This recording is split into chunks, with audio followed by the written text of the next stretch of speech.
questions, at least for me, is how do you go about friendships as an adult? It's so funny because this is like one of the major questions that I get as a friendship coach. Is one of the major topics that even come up when people do sporadically talk about friendship.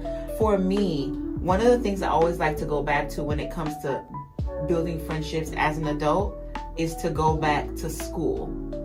Go back to that childlike heart that you had. Go back to that childlike anticipation where you saw no wrong in people, or you're not living life based off of traumas because you weren't old enough to even understand what trauma was or what your experiences was. You were just going day to day.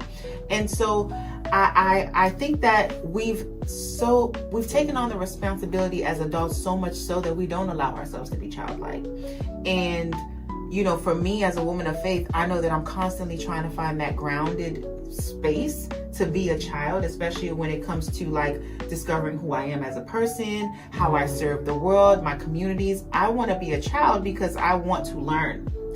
And when you're childlike, you're willing to learn. You're willing to learn through sharpening, through friendship. And that's all friendship is. I'm going to teach you something about yourself. I'm going to ship you somewhere. I always say this. If anybody knows me, it's like a friend will ship you somewhere. If you want a friendship, prepare to go somewhere, and that could be good or bad.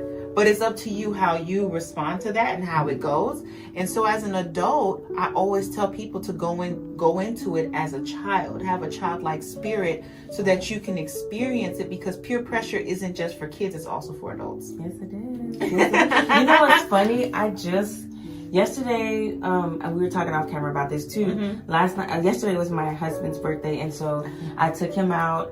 He loves the movies, so we went to the movies. And then on our way out of the theater, we were seeing all of the movies that are coming up. Mean Girls is coming back. Really? And so I started talking to him, and I said, "Man, Mean Girls!" And automatically, my mind went back to school days, back to those scenarios, those "you can't sit with us," right?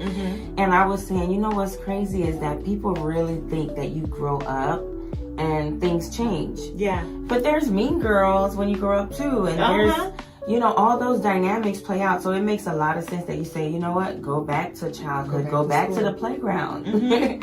Go back to the sandbox where you take your kids out to play with other kids that they've never met all the time. And I think that as parents, we didn't have those parents, back in the day. At least for me, my mom allowed me to be who I am, but she wasn't encouraging me to go out there. She just knew that was part of my spirit. But as a parent, as family members and people that are older, sometimes as adults, we put that pressure on our kids to not be friends with, to not make friends or that person. And just, we create that barrier and that fear, is something that we're taught.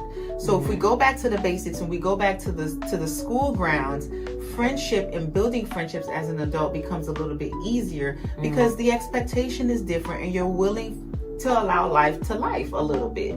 It's all a lesson, and this is one of the main reasons why I called my academy Friendly Hills Academy, because it's an actual, like this, I want that like back to high school high where, no more Mean Girls tables, you know what I'm saying? You can definitely sit with us because we're going to talk about friendship in a different way.